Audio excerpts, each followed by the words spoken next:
બનાસકાંઠા જિલ્લામાં અનેક એવા ઐતિહાસિક અને પ્રાચીન મહાદેવના મંદિર આવેલા છે, જેમનો ઇતિહાસ ખૂબ જ પૌરાણિક માનવામાં આવે છે। તેવું જ એક વર્ષો પૌરાણિક અને પ્રાચીન મહાદેવનું મંદિર ડીસાના રામસણ ગામે આવેલું છે। કહેવાય છે કે આ મહાદેવની પૂજા ભગવાન શ્રી રામ અને પાંડવોએ પણ કરેલી છે અને લોકવાયકા મુજબ ભગવાન શ્રી રામના નામ પરથી આ મહાદેવનું નામ પણ રામેશ્વર મહાદેવ રખાયું છે। તેમજ આ રામેશ્વર મહાદેવના નામ પરથી જ પણ ગામનું નામ રામસણ રખાયું છે અને આ મહાદેવના મંદિર સાથે પણ અનેક લોકવાયકાઓ જોડાયેલી છે।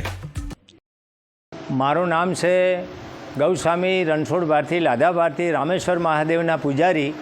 અને આ અમારી તમામ પેઢીઓ લગભગ 15થી 20 પેઢીઓથી અમારી આ પૂજા અને અમે પૂજા તરીકે અહીંયા પૂજારી તરીકે ઓળખાઈએ છીએ।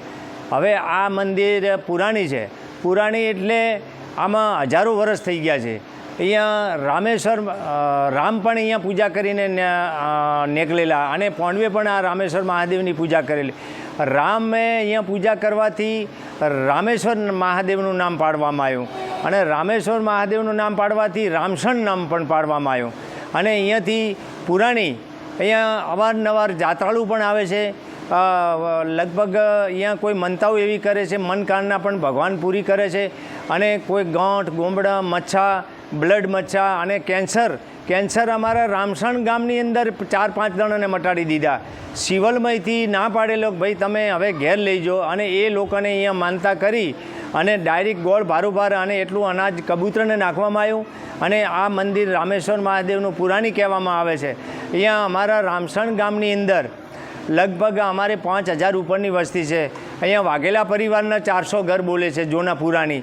અહીંયા કંસારા લોકો પહેલાં રહેતા, અહીંયા પેલા કોંસીના તાહળા કરતા, એ લગભગ 400 ઘર એમના હતા અને એ પુરાણી ઠાકોરોના ઘર છે અહીંયા લગભગ 800 પુરાણી જૂના ઘર, બરાબર।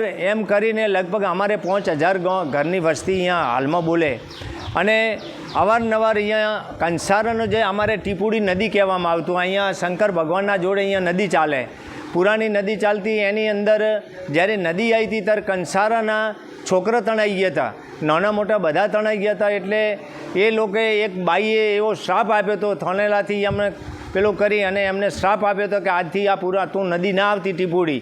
એ દાડાથી અમારું પાણીનું અહીંયા બંધ થઈ ગયું। હવે પાણી અવારનવાર ચાલે પણ પાણી એટલું બધું આવતું નથી। આ લગભગ મંદિર પુરાણી મંદિર છે, એ કોઈને ઇતિહાસનો ખબર જ નથી। અને આ મંદિર બનાવવામાં આવ્યું એ ખોંચાથી તૈયાર કર્યું હોય, કોઈ એને ચણતર બીજું નથી, એને આરસપોન પથ્થરથી ખોંચામાં તૈયાર કર્યો। ને એ વખતે કોઈ ગાડીયા કે સાધન નહોતા, એ વખતે આ બધું હાથી ઉપર આવતું, આ હાથી કોમ કરતા, હાથી ઉપર લડીને એની લાદીઓ લાવતા અને એ રીતનું આ ખોંચાથી મંદિર બનાવેલું। અને પુરાણી આ મૂર્તિઓ અહીંયાથી જ નીકળી, વીરભદ્ર આ બધું અહીંયાથી જ મૂર્તિઓ નીકળેલી। આ કોઈ અહીંયા લાવીને પ્રતિષ્ઠા બીજી કરેલી નથી, આ અહીંયાથી પુરાણી મૂર્તિઓ નીકળેલી। અને એના પછીનું આ મૂર્તિઓને બહાર પ્રતિષ્ઠા કરી અને અવારનવાર આ નવી મૂર્તિઓ લાવીને જોધપુરથી લાવી અને અહીંયા પ્રતિષ્ઠા કરી ગોમ લોકે। આ મંદિરનો લગભગ મહાશિવરાત્રિના દિવસે આખા ગામના લોકો આવે, અવારનવાર 12 દેશોના માણસો આવે, અવારનવાર અહીંયા પ્રસાદ પણ ચાલુ રહે।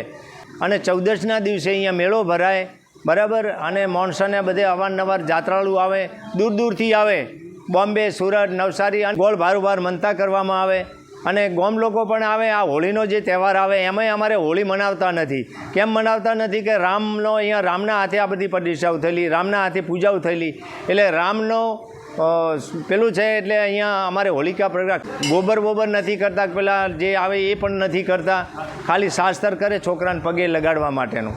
શ્રાવણ માસમાં શું અહીંયા અમારે દર વર્ષે શ્રાવણ માસમાં શિવપુરાણ ચાલુ રહે, આખું ગામ અને આજુબાજુના ગામના બધા આ લોકો અહીંયા શ્રાવણ માસમાં આવે।